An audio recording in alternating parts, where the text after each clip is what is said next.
안녕하십니까? 세계 경제 동향 브리핑입니다. 지난 한 주 동안 글로벌 경제 지표를 정리해드리겠습니다. 주식시장, 금리, 환율, 원자재 시장까지 지금 바로 시작합니다. 코스피 지수는 전주 대비 173.46포인트 상승하며 4100.05포인트를 기록했습니다.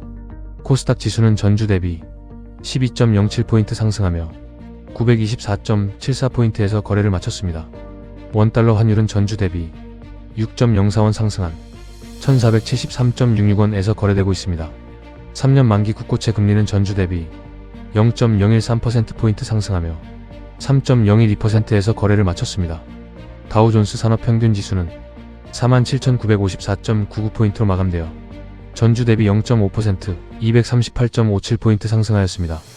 S&P 500 지수는 6,870.4포인트로 마감되어 전주 대비 0.31% 21.31포인트 상승하였습니다. 기술주 중심의 나스닥 종합지수는 23,578.13포인트로 마감하며 전주 대비 0.91% 212.44포인트 상승하였습니다. 금융시장의 금리 기준점 역할을 하는 미국 10년 만기 국채 수익률은 4.14%로 마감하여 전주 대비 0.11%포인트 상승하였습니다. 단기 금리를 반영하며 중앙은행의 정책 금리와 밀접하게 연관되어 있는 미국 2년 만기 국채 수익률은 3.565%로 마감되어 전주 대비 2.12%, 0.074%포인트 상승하였습니다. 미국 달러 대비 일본 엔화 환율은 155.36엔으로 거래되며 전주 대비 0.82포인트 하락하였습니다. 미국 달러 지수는 98.98에서 거래되며 전주 대비 0.46포인트 하락하였습니다. 서부 텍사스산 원유는 배럴당 59.94달러로 거래되며 전주 대비 0.82% 상승하였습니다. 금 현물 가격은 전주 대비 온스당 32.4달러 하락하며 4,198.3달러에서 거래되고 있습니다. 구리 선물은 파운드당 5.453달러로 거래되며 전주 대비 3.43% 상승하였습니다. 비트코인은 89,051달러로 거래되며 전주 대비 2.17% 하락하였습니다. 다음 주 주요 일정입니다. 12월 8일 월요일에는 독일 10월 산업생산 지표가 발표됩니다. 독일 산업생산은 경제부, 연방통계청이 발표하는 핵심 실물 지표로 제조업, 광업, 에너지 생산의 월간 변화를 보여줍니다.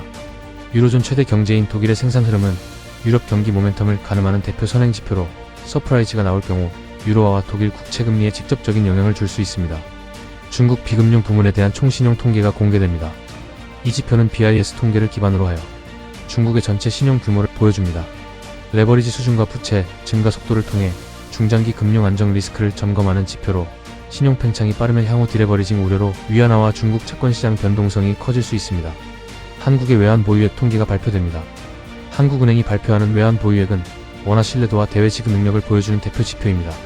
12월 9일 화요일에는 미국 NFIB 소기업 낙관지수 발표가 있습니다. NFIB가 조사하는 이 지수는 중소기업의 경기 체감과 채용, 투자 계획을 보여주는 대표 체감 지표입니다.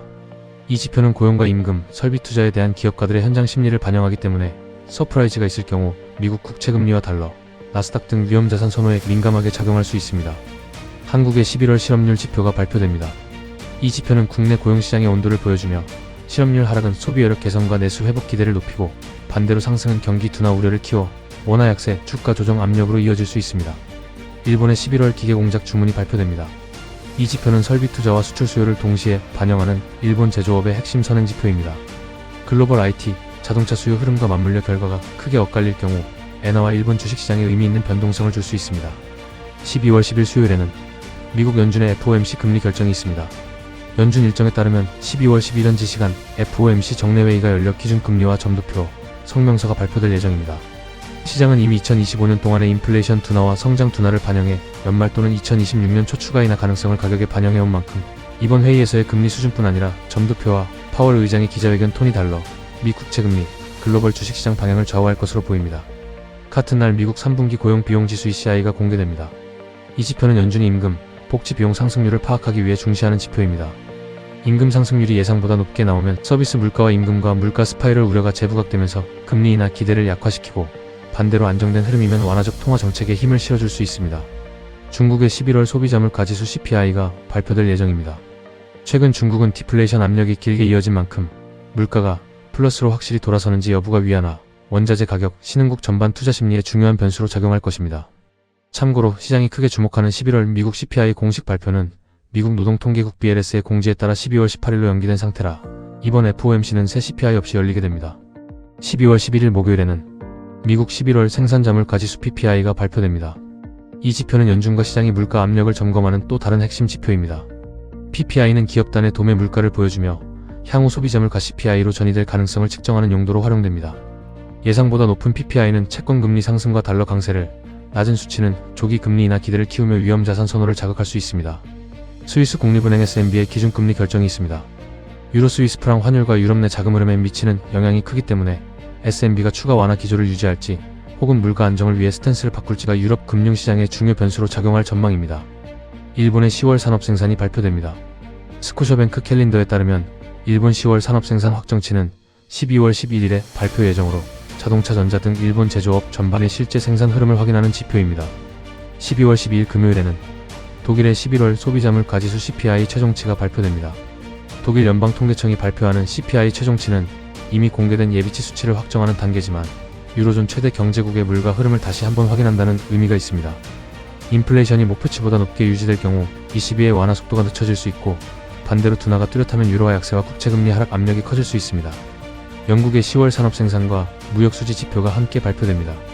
스코셔뱅크 일정에 따르면 영국은 12월 12일 산업생산과 상품 서비스를 포함한 무역수지를 동시에 공개할 예정입니다. 제조업과 에너지 생산 흐름과 대외수지 개선 여부는 파운드와 영국 국채금리, 런던 증시에 직접적인 영향을 주며 유럽 전반 경기 체력에 대한 시장의 시각에도 간접적인 신호를 제공하게 됩니다. 미국의 신규 사업체 설립 통계가 발표됩니다. 이 통계는 미 상무부 산하 기관이 발표하며 신규 법인 자영업 등록 건수를 집계한 것입니다. 스타트업과 소규모 사업체 설립이 늘어나면 향후 고용, 투자 확대와 생산성 개선에 대한 기대가 커지고 반대로 위축되면 경기 사이클 후퇴와 모험 자본 위축 우려가 부각될 수 있어 장기적인 성장 모멘텀을 해석하는 데 사용됩니다.